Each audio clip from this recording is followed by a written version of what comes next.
Tuloy ang final testing and sealing sa automated counting machine na gagamitin sa iba't ibang lugar sa eleksyon 2025. Iginit naman ng COMELEC na tuloy pa rin ang botohan sa Dangdala Elementary School sa Bangged Abra kahit nasunog ito. May unang balita si JP Soriano. Nasunog ang Dangdala Elementary School sa Bangged Abra. Pero giit ng COMELEC tuloy ang botohan sa Lunes. 2 gusali pa raw sa paaralan ang maaaring gamitin at pwede ring magtayo ng makeshift voting center. Iniimbestigahan pa kung sadya ang pagkasunog. Hindi po namin ililipat ang polling place. Mga kababayan po natin dyan, huwag po kayo mag-alala, dyan pa rin po kayo boboto. We'll make sure na these people will be accountable. Paano nangyari yan? Rami na nga natin pulisan. In fact, we are already augmented with the military. Dalawa na po yan. Gross incompetence and gross negligence sa trabaho po nila. And this is dismissible dun sa PNP po natin. Isinailalim na sa COMELEC control ang bayan ng Rizal sa Cagayan. Kasunod ito ng pagkakalagay sa red category ng bayan bilang election area of concern matapos ang pamamaril kay Rizal Mayor Joel Ruma. Tuloy naman ang final testing and sealing ng mga automated counting machine gaya sa ilang lugar sa Visayas. Walang nakitang problema sa mga ACM sa Iloilo City. May ilang balota namang hindi kaagad tinanggap ng ACM sa Oton, Iloilo. Pero sabi ng COMELEC, normal lang ang ganitong problema. Naging maayos naman ang testing at sealing sa Talisay City, Negros Occidental.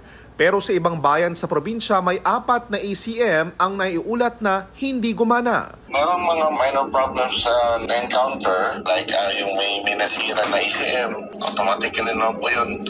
Na-reported natin na sa National Support Center. Palitan yung ACM na hindi nag-work. May mga balota namang hindi binasa ng ACM sa General Santos City. Ganun pa rin.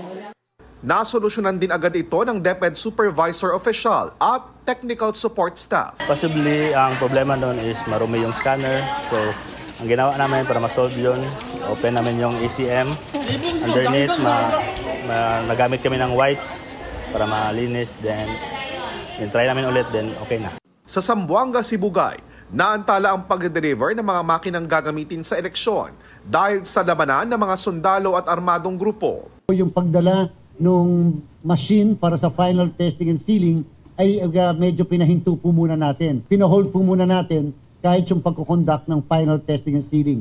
Sa Cagayan de Oro City, nahulog naman sa bangin ang truck na naghatid ng mga election paraphernalia sa mga karatig bayan. Ayon sa pulisya, nawalan umano ng preno ang truck kaya bumangga ito sa isang tricycle at nahulog sa bangin.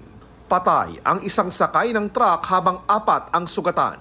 Naharap sa patong-patong na reklamo ang driver ng truck na hindi pa nagbibigay ng pahayag. Sinusubukan rin kunan ng pahayag ang may-ari ng truck. Ayon naman sa COMELEC, tutulungan nila ang pamilya ng nasawi. Nilinaw naman ng COMELEC na hindi nila ito empleyado kundi tauhan ng kakontratan nilang kumpanya sa paghahatid ng gagamitin sa eleksyon. Pinabulaanan naman ng COMELEC ang puna ng Parish Pastoral Council for Responsible Voting sa Davao City na may balota sa isang mock elections na binilang kahit may sobra o manong boto. Naglagay po ng square outside ng bilog. Yan po ba ay boto? Sagot, hindi po boto yan. Bakit hindi po boto? Kasi wala po ang pag-shade sa loob. Wala pong tumama sa loob. Ayon sa National Office ng PPCRV, gusto lang subukan ng kinatawan nila ang performance ng makina. Sabay puri sa PPCRV Davao sa vigilance nito. Ito ang unang balita. JP Soriano para sa GMA Integrated News. Igan, mauna ka sa mga balita, mag-subscribe na sa GMA Integrated News sa YouTube para sa iba't ibang ulat sa ating bansa.